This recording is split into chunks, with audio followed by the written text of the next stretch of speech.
Nazdar, vítam ťa pri novom videu. Dneska to bude niečo iné, ako zvykneme, čiže nebudeme si predstavovať nože, ale predstavíme si túto mašinku, s ktorou pracujem už približne pol roka. Jedná sa o brúsny systém od firmy TS Prof. Toto je konkrétne model Cadet Pro. Ako si na prvý pohľad človek všimne, je to celohliníková konštrukcia. Výnimkou je vodiaca tyč a základňa. Základňa je pevná, kovová, povedal by som zliatina alebo oceľ. Na gumených pätkách je tam cítiť váha a vďaka tým gumenným pätkám sa pri brúsení nemá šancu hýbať. Keď sa pozrieme z boku, vidíme prvé upínanie. Po odistení sa nám uvoľní otáčanie čepele. Vlastne keď máme zaklampovanú čepel, tak si vieme pretáčať počas brúsenia, čo je veľká výhoda. A z druhej strany máme tiež poistku jednu, ktorú keď otvoríme, tak si vieme nastavovať vlastne uhol brúsenia. Z druhej strany máme znázornené nejaké vizuálne pomôcky, takže keď si odistíme, tak hore máme britvy, tu máme nejaké filetovacie a tenké nože, tu máme klasické kuchynské z hrubšej ocele a dole máme klasické nože na vonkajšie použitie, lovecké nože alebo také klasiky. Tu máme šípku, že si nalajnujeme, kde potrebujeme, ale je to len také orientačné a pre presné brúsenie odporúčam si kúpiť magnetický digitálny úhlomer, ktorý si vždy pred brúsením umiestnime a nastavíme si uhol podľa presného čísla. Veľkou výhodou tohto systému je táto malá plastová vecička na vodiacej tyči, ktorá nám slúži na to vlastne, keď počas brúsenia ideme pretočiť nôž, tak si jednoducho zacvakneme a vodiaca tyčka nám nepadá do noža a je pekne mimo. Je to taká malá prkotinka, ale ušetrí to veľa nervov a som veľmi rád, že niečo takéto vymysleli, lebo pri väčšine systémov človek musí dať vodiacu tyč úplne mimo a vždy sa mu to hýbe hore dole. Takto si iba zacvaknem, odistím, otočím a pokračujem v brúsení. Čo sa týka diamantov, v brúsnej sade príde aj balenie diamantových brúsok, ktoré sú vlastne takto. Na týchto brúsim konkrétne už pol roka a stále majú veľmi dobrý úber, čo ma veľmi prekvapuje. Väčšinou brúsky po pár desiatkách nožov úplne stratia úber. V tomto balení je konkrétne zhrnuté to 150, 220, 400, 600 a 1000. Popravde 150 vôbec nepoužívam, to je pre mňa veľmi hrubé. Vidíte, že ani raz nebola použitá, je čisto nová. Veľmi hrubé a zvykol som si na to, že pri brúsení sa toto hrubé zrno vylamuje a dokáže spôsobiť nepekné škrabance na čepeli. Brúska má tieto hliníkové zveráčiky. Keď príde vám takáto brúska, tak vám odporúčam buď si sem dať izolačnú pásku, ako som si dal ja, klasická elektrikárska páska, alebo zmršťovacie hadičky na elektrické káble. Tie tiež super fungujú, ale ja som to vyriešil klasicky izolačná páska. Výhodou je, že tieto zvieračiky sa dajú odmontovať. Čiže keď brúsim veľmi malý nôž, neky alebo proste niečo veľmi malé, skalpely, tak to dám dole a brúsim iba s jedným. Nemusím tam mať obidva a zbytočne mi to zavadza. Týmto dám iba do jedného, otáčam, nabrúsim, skončím, dám to naspäť, zaskrutkujem a je hotovo. Keď mi brúska prišla, veľmi ma prekvapilo detailné spracovanie a vlastne celkovo ten vizuál tej brúsky, na to, že to je ich najnižšia rada, tak je to krásne spracované na CNCčku, čo vyzerá veľmi elegantne. Všetko drží, nič nemá vôľu a super vec je, že je spracná.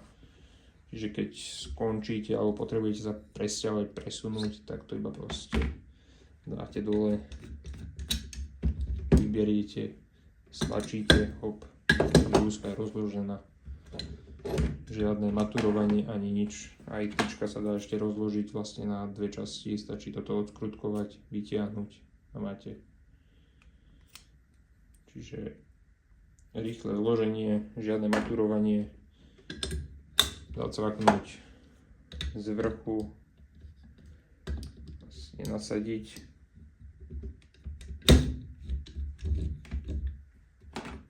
Nasunieme vodiacu tyč a zaistíme skrutkou. To je vlastne celá matematika tohto. Teraz si môžeme vlastne ukázať, ako na nej brúsim a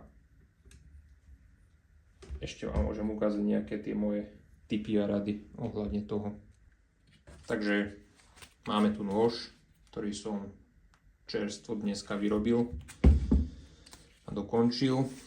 Jedná sa o taký nový štýl, futuristický, a bude to troška zložitejšie brúsenie, keďže máme dve časti, ktoré musíme nabrúsiť a nedá sa to jedným ťahom. Takže najprv musíme nabrúsiť túto časť a potom budeme otočať nôž a nabrúsime túto časť.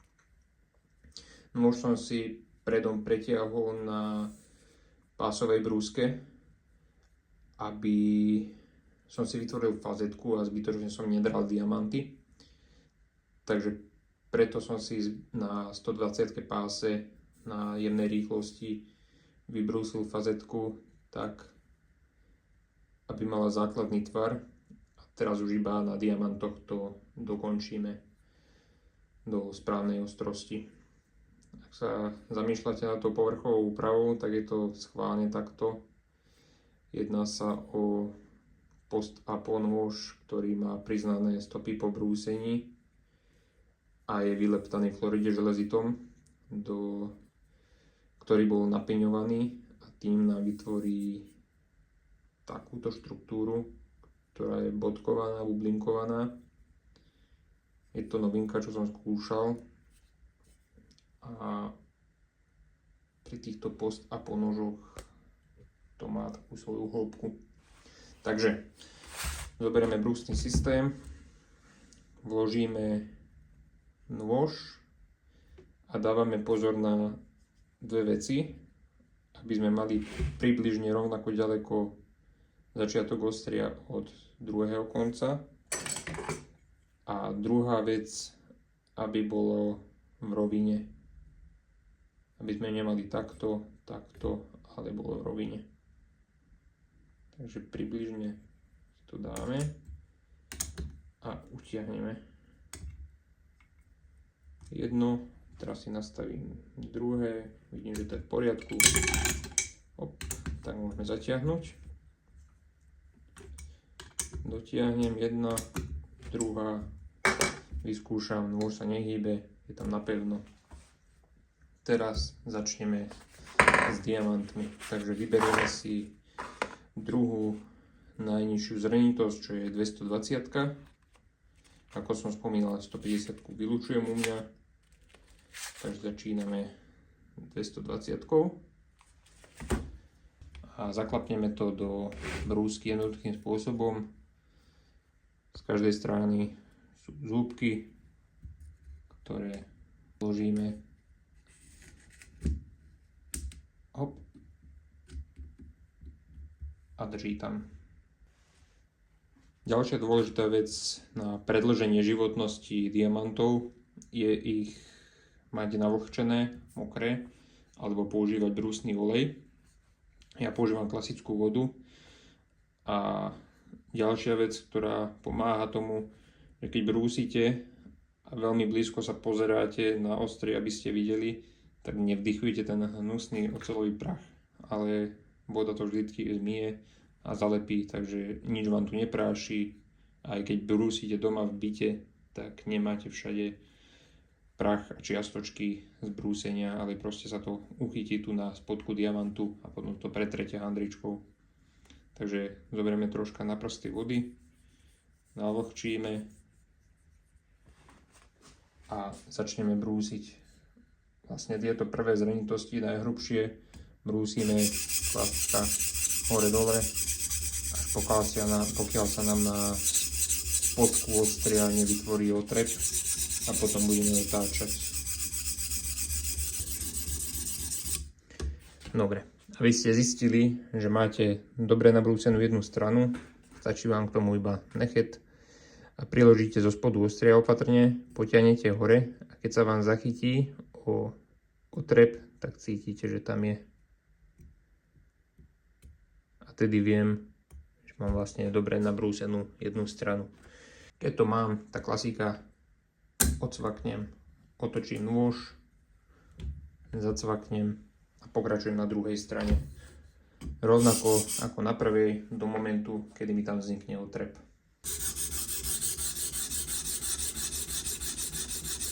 Keď sme vlastne dvakrát otočili nôž a vylámali komplet všetok otrep, tak vymeníme diamanty za jemnejšiu zrnitosť. Ideme konkrétne na zrnitosť 400. Vložíme, namľahčíme a pokračujeme rovnako. Pokračujeme rovnako až po zrnitosť vlastne 1000. Keď tam máme 1000 a ideme 2500 až 3000 na finish, tak vtedy už neťaháme hore dole, ale ťaháme iba od spodku smerom hore jedným ťahom. Vtedy už vlastne na finish zaleštíme fazetku a vylámeme ihlu v jednom smere. Nebudeme ju tvoriť dvomi smermi. Takže vyššie zrenitosti najvyššie priložím a potiahnem iným smerom už iba. Rovnako z druhej strany a opakujem, až pokiaľ fazetka nie je úplne lesklá a nevidím tam žiadne nedokonalosti.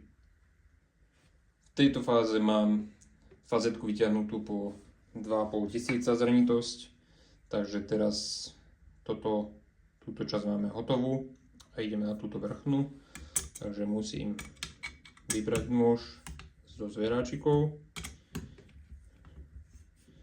a vydúmať, akým smerom ideme teraz. Takže ja si to nastavím nejak tak.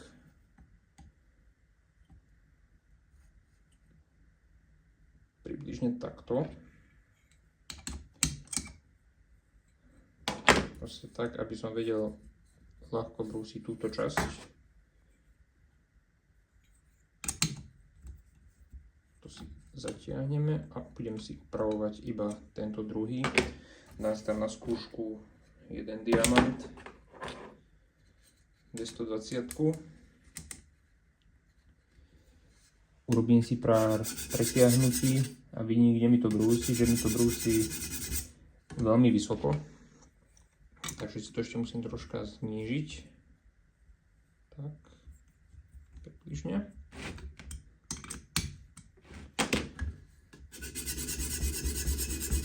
A teraz vidím, vlastne na tomu, čo som odbrúsil, že to je tak, ako som chcel. A budem končiť vlastne tu pri špičke. A postup je rovnaký ako pri tejto časti, čiže začíname 220, 400, 600, 1000 a 2500 a finálny krok ešte budeme dokončovať na koži. Teraz vlastne vidím, že som to nastavil dobre, pretože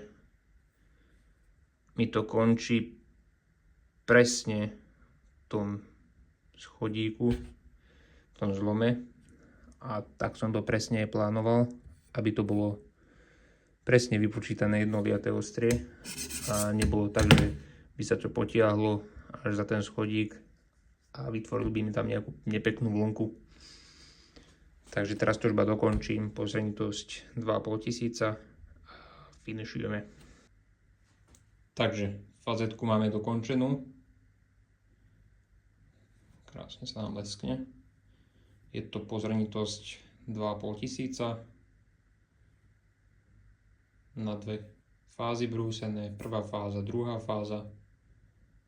A teraz vlastne si zoberieme dosku, na ktorej je nalepená 1 mm koža, hovädzia hladenica a potiahnutá zelenou leštiacou pastou, a tým už iba vlastne finišneme tú fazetku. Najprv prvú fázu, čiže jedno, a potom druhú fázu, druhé. A budeme to striedať z jednej strany, z druhej strany, aby sa nám ihla dôkladne vylámala a zostalo iba perfektná fazetka vlastne. Jedna, druhá. Nebudem tu natáčať celý ten proces, lebo to je niekoľko minút, ale iba ukážem a vlastne zase na striedačku jedna. Takže fazetka je finálne hotová, aj zaleštená. Krásne sa nám leskne pozadí. A už iba taký základný test vlastne je, či holí. Vidíme, že holí jedným ťahom. Takže som spokojný. Nôž môže ísť do púzdra a je hotovo. Ak sa vám video páčilo, môžete podporiť lajkom, odberom, komentárom. Budem veľmi rád. Budem si vaše postrehy čítať a vidíme sa pri ďalšom videu. Majte sa.